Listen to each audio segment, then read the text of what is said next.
ঘন কুয়াশার ভোরে গ্রাম ছাড়ছিল গোপাল। শীতের কামড়, চারদিক সাদা হয়ে আছে। হঠাৎ সে দেখে রাস্তায় দাঁড়িয়ে আছে একজন মানুষ, মুখ ঢাকা চাদরে। গোপাল ডাক দেয়, কোনো উত্তর নেই। পাশ কাটিয়ে যেতে গেলে লোকটা ধীরে মাথা তোলে। মুখ নেই, শুধু ফাঁকা কালো গর্ত। হঠাৎ কুয়াশার ভেতর থেকে আরও কয়েকজন বেরিয়ে আসে।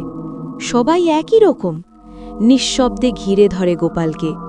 তার কানে ভেসে আসে ফিসফিস, আমরা পথ হারিয়েছিলাম।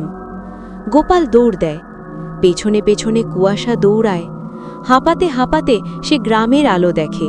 আলোয় ঢুকতেই সব উধাও।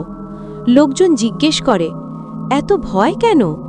গোপাল কিছু বলতে পারে না, কারণ তার কাঁধে এখনও লেগে আছে বরফ ঠান্ডা হাতের। যারা বলে আমরা পথ হারিয়েছিলাম, তারা কি আদৌ পথ খুঁজে পেয়েছিল, নাকি এখনও কাউকে খুঁজছে? এই তো শুরু, আসল ভয়টা এখনও বাকি। তাই লাইক করে রাখো, কমেন্টে বলো কেমন লাগলো, আর সাবস্ক্রাইব করো, না হলে মিস করবে ভয়ঙ্কর পরের পার্ট।